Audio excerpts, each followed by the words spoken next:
How far have you made it in a video game before you realized you were playing it wrong? I started Elden Ring on launch day in 2022. I made it all the way to the Fire Giant and Commander Nile before I found out my build was busted in 2024. 2 years and 200 hours of gameplay later. Anyway, I fixed it, and now I'm the best player in the world. No, I still kind of suck, obviously. But why was I having such a hard time, and why did I spend 200 hours playing a game I'm bad at? Learn from my story.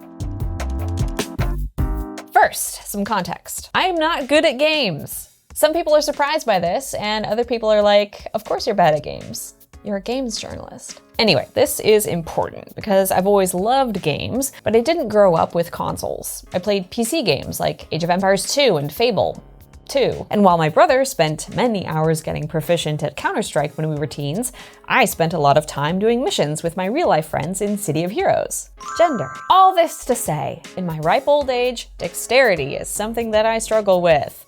Which doesn't mean I don't have fun, it just means people get mad when they have to watch me play. I had a lot of appreciation for what FromSoft was bringing to the table though. My coworker Pat made a whole big video about how much modern action games have been influenced by Dark Souls design, something that I benefited from because Assassin's Creed is one of my favorite series, and Ubisoft took a design leaf from Software's book and moved attacks to the trigger and shoulder buttons in recent Assassin's Creed games, which makes them a lot better to play. But I had no hands-on experience with From Software games themselves, so when I started playing Elden Ring, it did not surprise me that it was difficult. FromSoft games are hard. It's one of the few things I knew going into it. Also, that this one had a horse. Kinda. I countered the difficulty by adopting an aggressively resigned mindset. I was gonna die. So what? I will die, and I will die again, and I will persevere because that's what these games are about. I think. I hadn't played long before I learned a very important lesson. You can just leave. Any boss fight, any fight at all. Sure, like you'll have to beat them to advance the story eventually, but Elden Ring is a massive open world, and From Software has stocked it to the brim with secrets and caves and hidden paths and weird enemies and incredible sights and treasures. Every time I ran into something that made me go, I would give it a try, obviously. I'm there for that. But once I got frustrated, it was so easy to say, wow, bye, and ride off to see the next horrible thing. And I played most of the game like this. Now, this was not necessarily a problem. By exploring the world, I was getting better at the game, finding useful talismans, not that that mattered, more on that later, and gaining runes to level up, albeit more slowly than I would have if I had cranked away at some bosses. And this style of gameplay is explicitly encouraged in the Shadow of the Erdtree DLC, which requires you to power up with Shadow Tree fragments that you scavenge in the open world. You can meet plenty of punishing bosses in the opening hours, but the gameplay is much more balanced if you leave them alone for a while and find more fragments. But in the base game, I ended up making things a lot more difficult than necessary, and it all stemmed from my assumptions about what it means to play a FromSoft game correctly. I wasn't naturally as good at it as people who had already played FromSoft games, and I let that drive me to madness.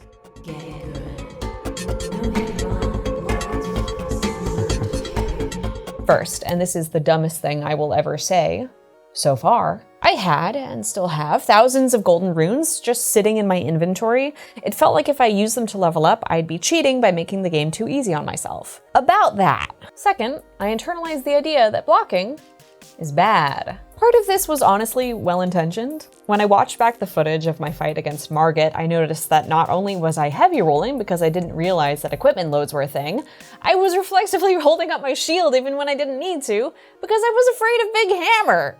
But even when I did block attacks, I got frustrated because I didn't like getting staggered or taking damage through the shield, and I quite literally could not afford to take damage, put a pin in that. More broadly, within the most toxic elements of FromSoft players, blocking can be seen as pussy shit. Somehow this idea became fixed in my mind, and I don't even use Reddit. But you see Reddit threads where people are like, just learn to parry, which, fair, I probably should have learned that too. I don't want to. Anyway, instead of doing that, I ditched my shield and played conservatively about 180 hours, only dodging enemy attacks. Or getting hit. One or the other. Which, sidebar, dodging feels really cool. I had never really played a game that took such advantage of iframes before, and during the fight with Margit, it really clicked. It felt badass to roll under his jump attack with exactly the right timing. Maybe I was getting good after all. And I needed to, because of the third horrible idea that I had internalized. which was that leveling up vigor was also cheating. You know, vigor. The thing that you need when you want to get hit more than like twice in a fight and still live. I don't know where this idea came from because much like learn to parry, level vigor is also a meme in the FromSoft community, as in you're supposed to do it, you dumb ass. But in my Elden psychosis, I had created a strawman FromSoft player who would sneer at the idea that I might need more health. To do what with? Get hit? Like someone who mistimes their dodge rolls? Obviously, I was going to get good enough at this game that I could simply dodge every attack perfectly and do mosquito level damage until every boss's health was slowly whittled away. You know, like all the other players are doing. Everyone else is doing that, right? This system worked fine until... This was the third time that I had gotten really stuck on a boss. Every other time I had gone rune grinding and come back stronger to eventually win. But this time, I showed my game, and more importantly, my build, to a trusted source who said things like, "Why is your vigor so low? Why are you doing so little damage? Damn, bitch, you live like this?" It was sort of my worst nightmare because I had just watched a video of a guy roasting Elon Musk's terrible build, and I was like, oh my god, am I as bad at this game as the dumbest man on earth? I think the answer is no, but like, it wasn't good. Over the course of playing Elden Ring for 2 years, I had assumed that there wasn't much that I could do about the game's difficulty other than get good.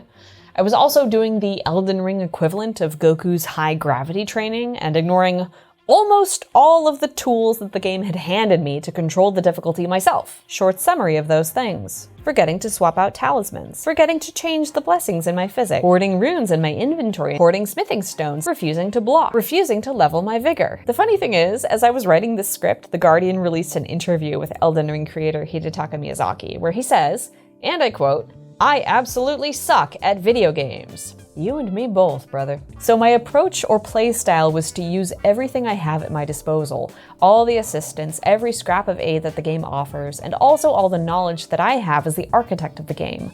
The freedom and open world nature of Elden Ring perhaps lowered the barrier to entry, and I might be the one who's benefiting the most from that, as a player, more than anyone else.